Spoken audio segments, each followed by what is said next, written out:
గణతంత్ర దినోత్సవాన్ని పురస్కరించుకొని LB Nagar metro auto stand దగ్గర జాతీయ జెండా కార్యక్రమం జరుపుకొని అనంతరం మీడియాతో మాట్లాడుతూ తెలంగాణ రాష్ట్ర ప్రభుత్వం సీఎం రేవంత్ రెడ్డి ఆటో డ్రైవర్లకు ఇచ్చిన హామీలు వెంటనే నెరవేర్చాలని ఆటో డ్రైవర్లు డిమాండ్ చేశారు. మరి డీజిల్ ఆటోలు తీసేస్తామని సీఎం రేవంత్ రెడ్డి చెబుతున్నారు.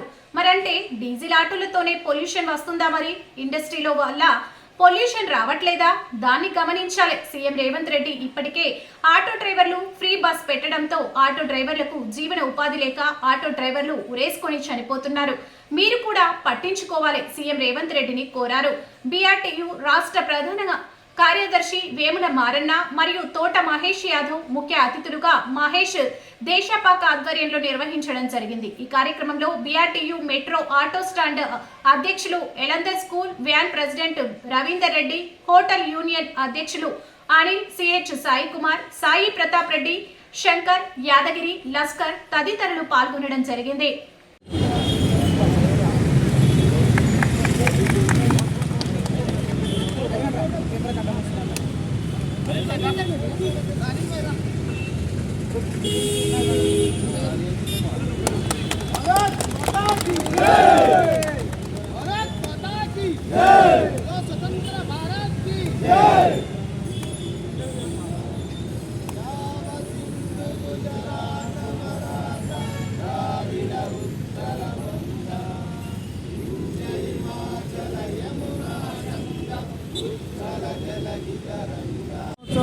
దినోత్సవ సందర్భంగా అందరికీ శుభాకాంక్షలు తెలియజేస్తున్నాను. అదేవిధంగా ఈ సంవత్సరంలో గడిచిన సంవత్సరంలో కాంగ్రెస్ ప్రభుత్వం హయాంలో రేవంత్ రెడ్డి గారి నాయకత్వంలో ముఖ్యమంత్రిగా ఉంటే మొన్నటి 2004 జనవరి వరకు 100కు పైగా ఆటో కార్మికులు ఆత్మహత్యలతోని రాష్ట్ర వ్యాప్తంగా మరణించడం జరిగింది. కాబట్టి ఎల్బీ నగరు వేదికగా చెప్తున్నా, ఈ సంవత్సరంలో కాంగ్రెస్ ప్రభుత్వం ఆటో కార్మికులకు ఇచ్చిన హామీలు అమలు చేయకపోతే మేము భారీ ఎత్తున ఉద్యమం చేస్తాం. రాష్ట్రంలో ఉన్నటువంటి ఆటో కార్మికులందరినీ ఏకం చేస్తాం. ఇచ్చిన హామీలు అమలయ్యేంత వరకు మేము బీఆర్టీ ఆటో యూనియన్గా ప్రభుత్వంపై పోరాటం చేస్తాము. ఆటో కార్మికులకు అండగా నిలబడతాము. ఎవరు ఆత్మహత్య చేసుకోవద్దని చెప్పి ఈ సందర్భంగా మనం ఇక్కడ ఆటో స్టాండ్ మీద జెండా వేసుకొని చేసినాము. అదేవిధంగా మనకు చేసిన మన లింగు గారికి ధన్యవాదాలు తెలుపుతూ ఈరోజు ఆటో దీని పరిస్థితితోటి ఈరోజు కాంగ్రెస్ ప్రభుత్వం చాలా ప్రాబ్లం చేసింది. ఆటోలకు ఇంతకుముందు రోజువారు నడిచేది ఇప్పుడు బస్సు లేడీస్ పెట్టడం వలన ఆటో వాళ్ళకు చాలా రోజుకు ఖర్చు ప్రాబ్లం అవుతుంది.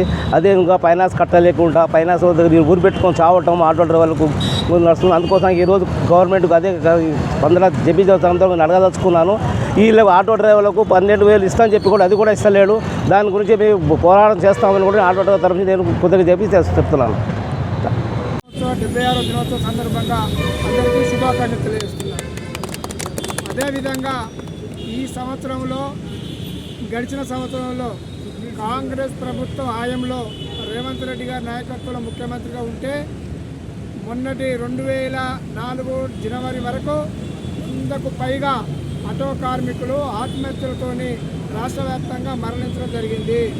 కాబట్టి ఎల్బీ నగరు వేదికగా చెప్తున్నా, ఈ సంవత్సరంలో కాంగ్రెస్ ప్రభుత్వం ఆటో కార్మికులకు ఇచ్చిన హామీలు అమలు చేయకపోతే మేము భారీ ఎత్తున ఉద్యమం చేస్తాం. రాష్ట్రంలో ఉన్నటువంటి ఆటో కార్మికులందరినీ ఏకం చేస్తాం. ఇచ్చిన హామీలు అమలయ్యేంత వరకు మేము బీఆర్టీ ఆటో యూనియన్గా ప్రభుత్వంపై పోరాటం చేస్తాము. ఆటో కార్మికులకు అండగా నిలబడతాము. ఎవరు ఆత్మహత్య చేసుకోవద్దని చెప్పి ఈ